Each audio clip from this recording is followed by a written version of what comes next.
You know, it still sticks in my head. 400 structures, 3 minutes. Phew.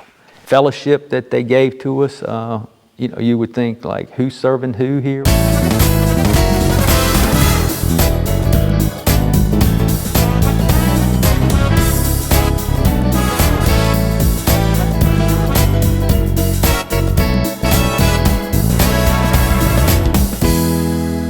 My name's Neil Huffman, and my wife's Margaret. My youngest child, Kathleen, said, I want to do a mission trip, and I want to go out of country. I had not really been on mission trips outside the country. I liken it to an annual IV for me. I go on these expecting to be humbled, and I've never been disappointed. I am Evelyn Garrison. I've been a member of Starmount about 30 years now. When Neil first told us about this possibility, I thought, oh, that's got to be me. I've got to go to Kentucky. It should be in June. And I'm like, oh gosh, Kentucky, June, hot. And I said, you know what? You've wanted to do this forever, and it's just not been conducive. Here's perfect time. And after all, doesn't God call us to look out for each other? So there was my answer, and off I went. We had probably, I would say, 2 groups. One worked on a garage. The other group of us went to the distribution center in town. Meeting the folks who came into the distribution center was interesting and fun because those were the people in need.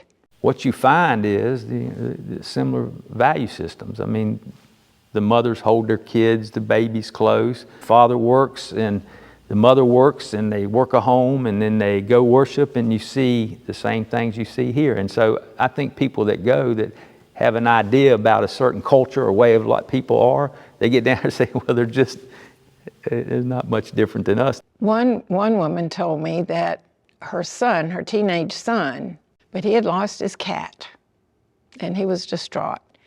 She said, you know, it's you and me. We've got to worry about ourselves now. We'll hopefully find the cat later. So she huddled him. They sat in the middle of their trailer.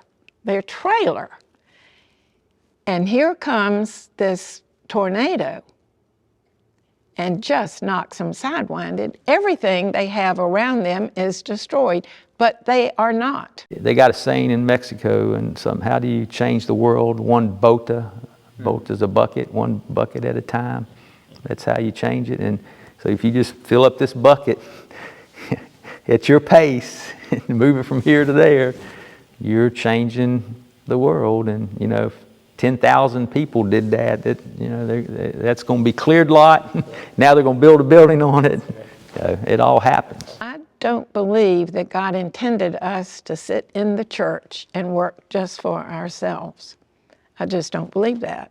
I think God wants us out there, and God wants us to see and help. I mean, aren't we told to feed the hungry, to clothe the naked, to house those who are homeless?